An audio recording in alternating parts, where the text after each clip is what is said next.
Com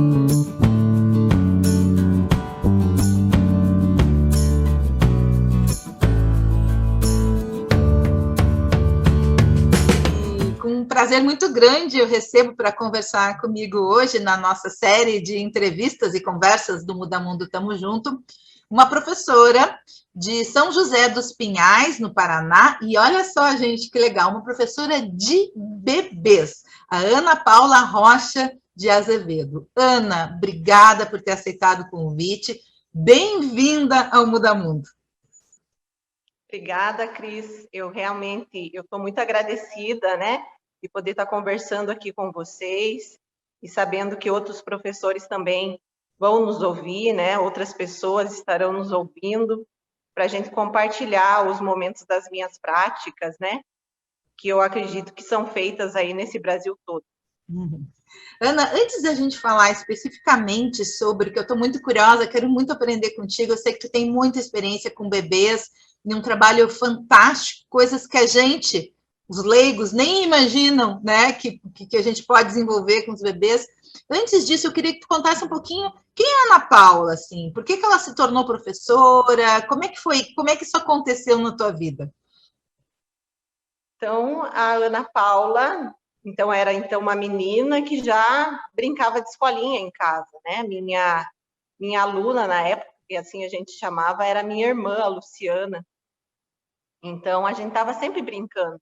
Isso foi muito frequente na minha vida, até então, que em 95 eu decidi fazer o magistério, né? Na época existia o magistério de ensino técnico. Fiz o magistério, trabalhei uma época na educação infantil enquanto estagiária. Por um determinado tempo, eu me afastei um pouco do magistério, fiz graduação em outra área, mas voltei, fiz concurso público numa cidade aqui da região metropolitana de Curitiba, que se chama Fazenda Rio Grande. Lá eu era professora também no CEMEI. E depois de um longo tempo lá na fazenda, fiz o concurso aqui para São José e vim trabalhar aqui. E desde então eu sou a professora de bebês, né? Foi me dado esse desafio quando eu ingressei aqui no CEMEI, porque eu já tinha uma prática anterior na Fazenda Rio Grande. E eu digo que os bebês me constituíram como professora de bebês, sabe? Todas as vivências que eu pude compartilhar com eles, né, que eles me trouxeram muita reflexão.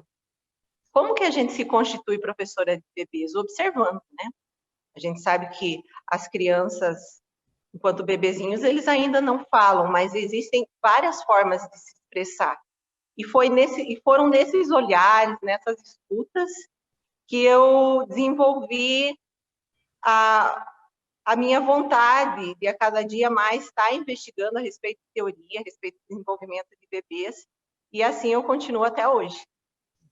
E quando a gente fala de bebês, são bebês mesmo, né? De 0 a 1 ano e meio, ou tu trabalha com as crianças bem pequenas até 3 anos?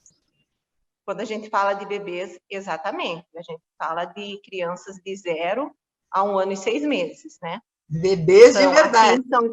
São bebezinhos, eu já tive bebezinhos com 4 meses, com 6 meses, bebezinhos de 1 ano e 3 meses, né? Que é o que contempla essa modalidade de infantil 1, que a gente chama aqui em São José dos Pinhais.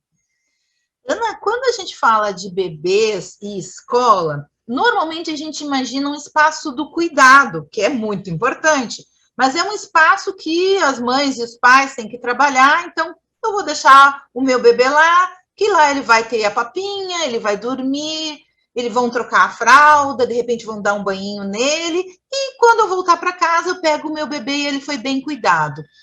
Mas é muito mais do que isso. Eu queria que tu contasse um pouco para a gente como é, e até um certo preconceito que existe em relação à educação infantil para bebês, tomando como esse espaço apenas de cuidado e de que quase qualquer um pode fazer, né? Isso, exatamente. Existe até uma discussão a respeito disso. Eu, por exemplo, eu tenho formação em magistério, eu tenho uma formação pedagógica para estar fazendo esse trabalho pedagógico com as crianças, né? Eu entendo essa questão da gente limitar a nossa visão a respeito do trabalho da professora de bebês, só o cuidado, porque por muito tempo as creches elas estiveram sob assistência social, né? A gente sabe que com a LDB esses espaços passaram a ser espaços de educação infantil, né? Tanto que aqui a gente chama de CEMEI, essas unidades de educação infantil, Centros Municipais de Educação Infantil. Então, o cuidado, ele veio, né, junto com essa mudança de secretaria, vamos falar assim, passa da assistência para a educação com a LDB, só que também a gente tem um olhar agora pedagógico sobre as vivências, sobre os saberes dos bebês, né?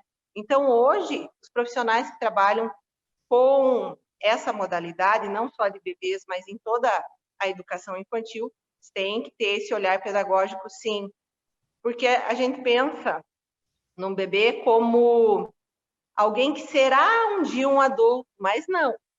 A gente tem que pensar que ele já é alguém, né? E dentro das vivências deles, eles produzem cultura, eles trocam cultura, eles constroem os seus saberes, mesmo sendo um bebezinho lá de 4 meses, né? Então, a gente precisa um pouco desmistificar essa ideia que só existe cuidado. Não, esse trabalho pedagógico, ele é feito, e feito por profissionais que estão, eu digo gabaritados, não seria isso, mas seriam profissionais que estudaram para estar ali e fazer todo esse trabalho pedagógico. Quando tu fala em trabalho pedagógico com bebês, me ocorre que há um planejamento, né? Então, assim, que tu dedicas um tempo fora do tempo na escola, né? Vamos dizer assim, na sala de aula com os bebês, tu dedicas um tempo a planejar. Como é que isso acontece? O que tu considera para planejar atividades pedagógicas, né? Quais são as experiências? Como é que isso acontece? Tu pensas assim, naquilo que tu quer, porque tu disseste uma coisa bem potente, bem importante, bem sensível, é que não é trabalhar para o vir a ser, né, para o que o bebê será, mas é trabalhar com o que o bebê já é, né, com a cultura que ele tem, com os valores que ele tem, com a família de onde ele vem. Como é que tu planeja isso, Ana? Aqui em São José dos Pinhais, a gente tem um momento de planejamento. Esse momento de planejamento, ele ainda não é um direito das educadoras do meu segmento, né? O meu segmento, ele é entendido como do quadro geral. Então, a gente está numa busca de valorização profissional a respeito disso. Mas hoje se contempla a permanência. Durante a permanência, a gente analisa o nosso documento, que é a BNCC, e lá nós temos objetivos. Objetivos que são da faixa etária de bebês, no meu caso, né? De 0 a 1 ano e 6 meses. E dentro desses objetivos, a gente vai contemplar as experiências que a gente vai levar para a sala. Quando eu falo em sala, eu não falo só aquele ambiente das 4 paredes, né? Hoje em dia, a gente entende que isso se expandiu, que as crianças vão para fora da sala para propor vivências novas, experienciar coisas novas, né? Agora, na pandemia, a gente está em uma situação diferente, mas é assim que geralmente é feito o trabalho. Então, o que eu vou analisar? Quais são as especificidades dessa faixa etária? O que eu posso propor? E isso é feito através do olhar, né? Sempre quando eu planejo, eu penso naquilo que os meus bebês estão trazendo para mim, como aquilo que eles gostariam de estar experienciando. Às vezes tiveram curiosidade numa borboleta que a gente viu, às vezes tiveram curiosidade em uma imagem. Então, a partir disso, eu posso começar a propor momentos para que a gente amplie os saberes dos bebês, e não só deles, como eles trazem ampliação dos meus saberes também. Eu acredito muito nessa troca, né? Durante esses anos todos com os bebês, não fui só eu que transmiti saberes para eles. E eles também transmitiram muita coisa para mim, e eu realmente agradeço muito por isso. Ana, tu falaste na pandemia, e eu sei que na pandemia tu foste uma rebelde, né? Assim, no bom sentido, né? A gente precisa muito dessa rebeldia. porque não havia, se eu estiver equivocada, tu me corrige, por favor, mas não havia uma obrigatoriedade, né, no sentido na tentativa de manter um vínculo com os bebês, né? É pandemia, fica todo mundo em casa, mas tu te rebelasse, né? Como é que foi isso? Fui rebelde mesmo, né? O ano passado a gente começou o ano letivo atendendo as crianças. Então a gente estava lá no mês de março, de repente o CMEI precisou ser fechado, né? Por questões sanitárias.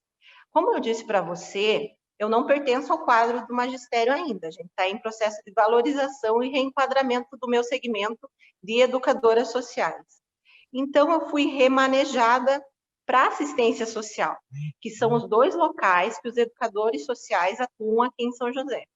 Lá eu fui fazer um trabalho com as pessoas em situação de rua. A questão de alimentação, de um abrigo para eles dormirem. Mas, enquanto isso, as mães, as famílias que estavam comigo ano passado no Infantil 1, continuavam me mandando mensagens. A gente sempre teve essa questão aberta de estar conversando pelo WhatsApp.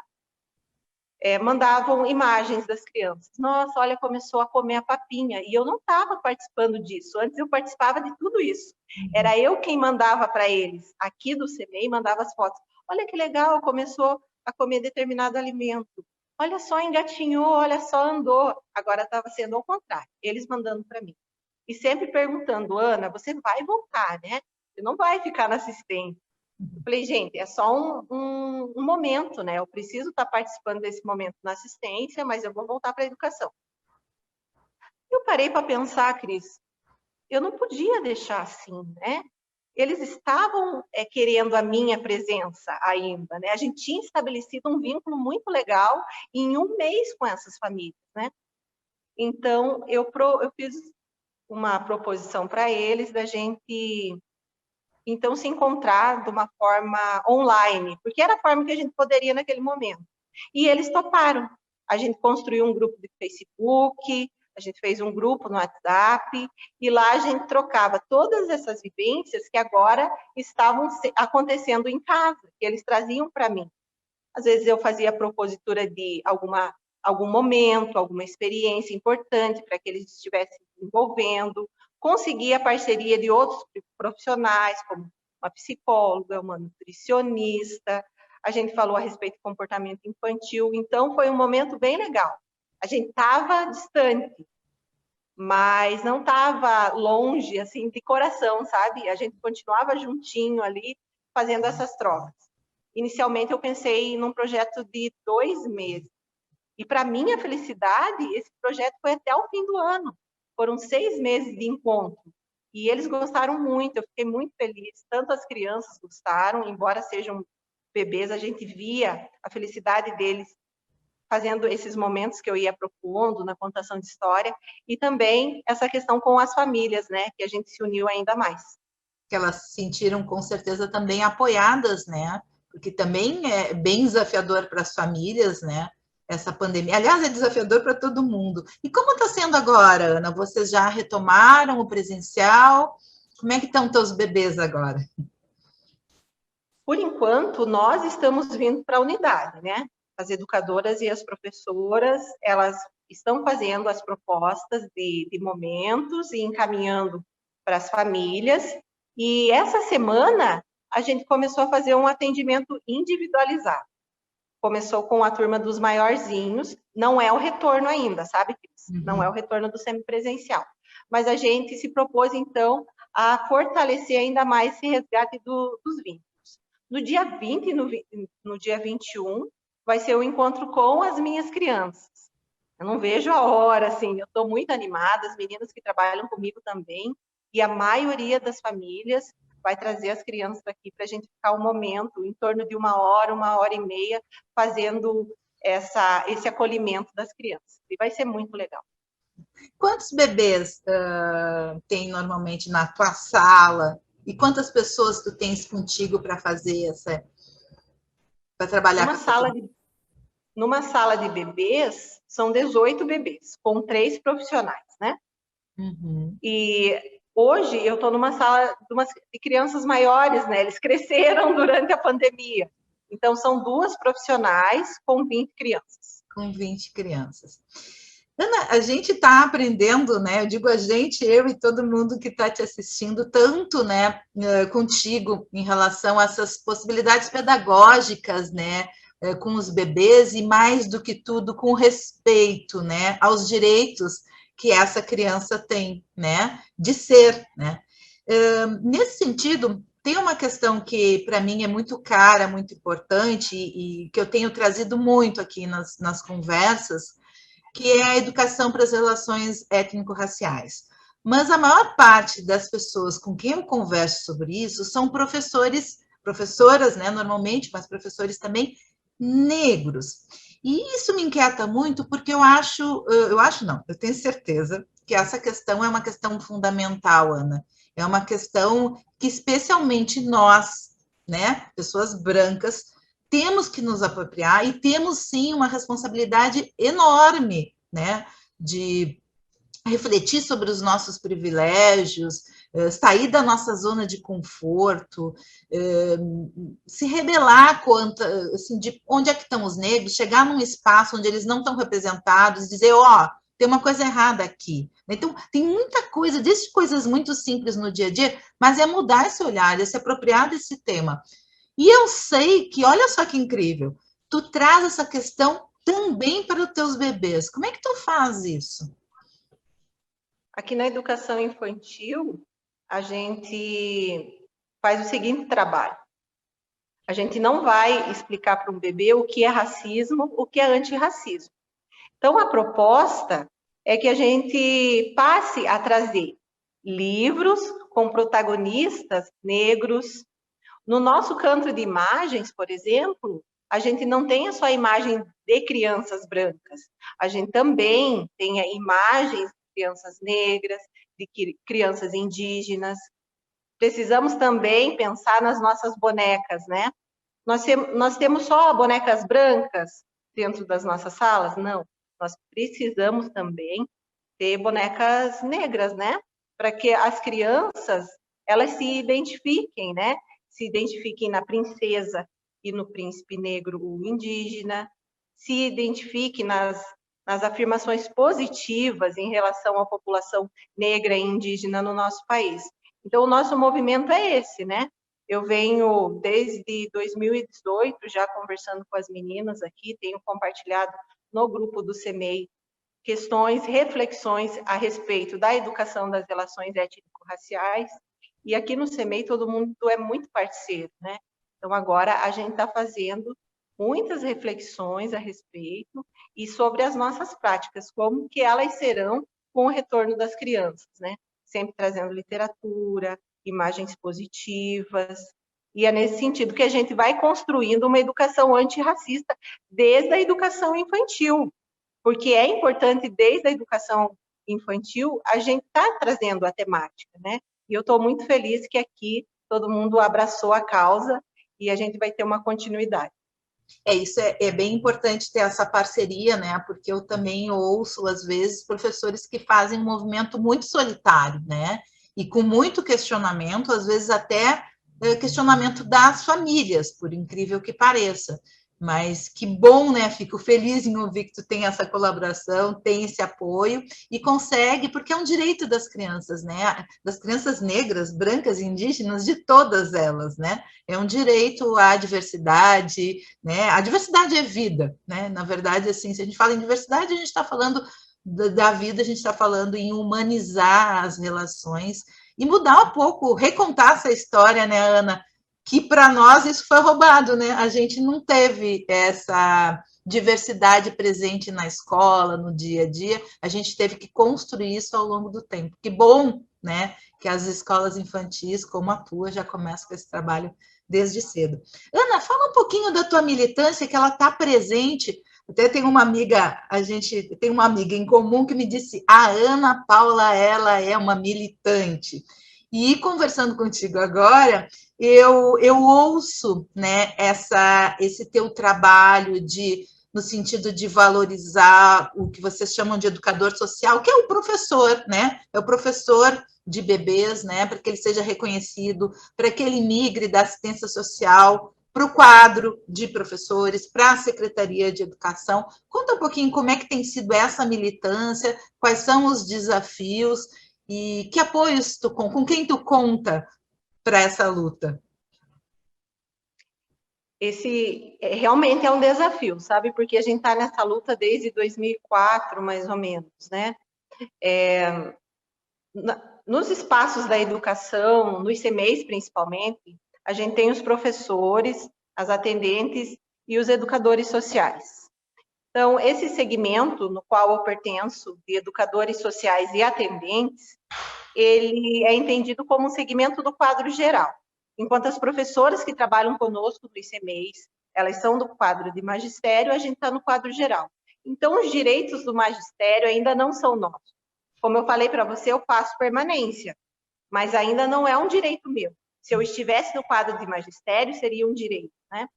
Então, a gente tem feito muitas falas com a Secretaria da Educação aqui, para que a gente faça esse reenquadramento dos nossos profissionais, educadores sociais e atendentes que estão na educação.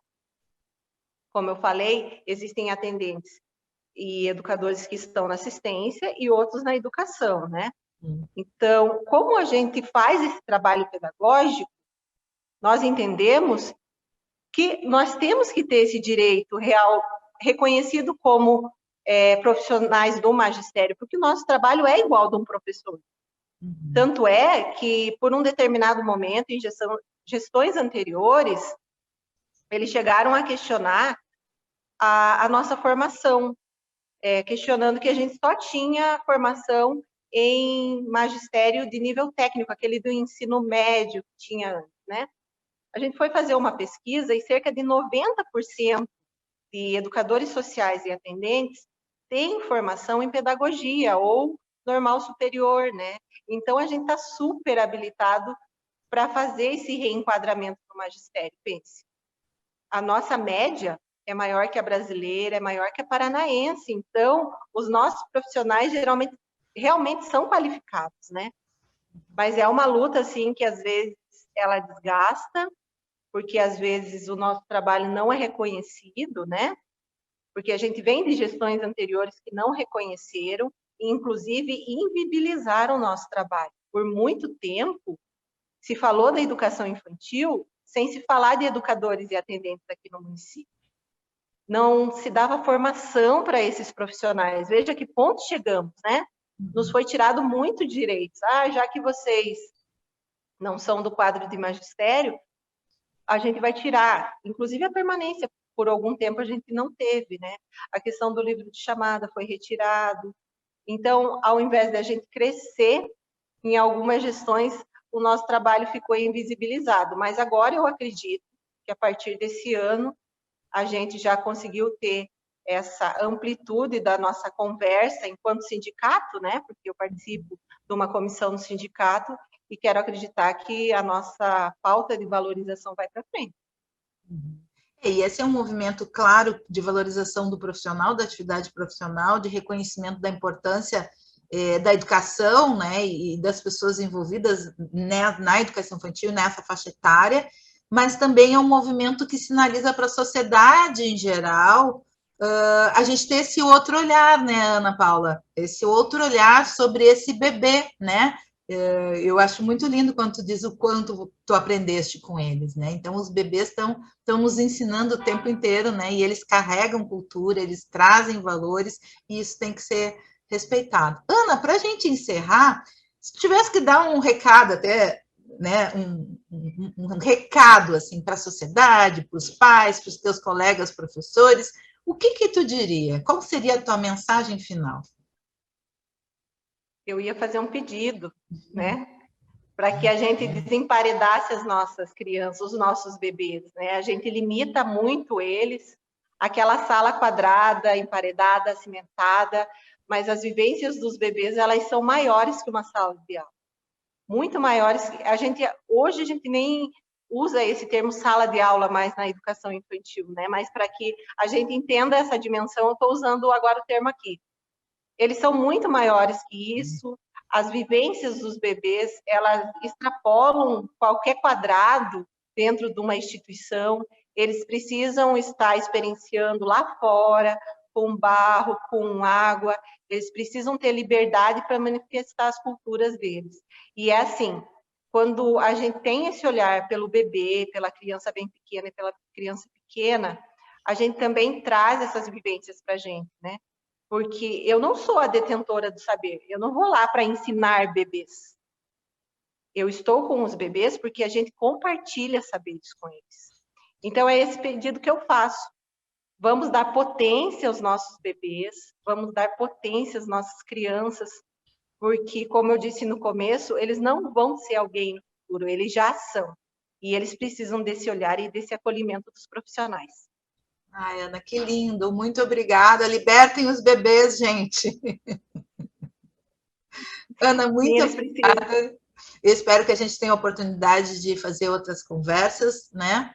E quem sabe se encontrar. São José dos Pinhais está na minha rota, eu vou aparecer aí na tua casa.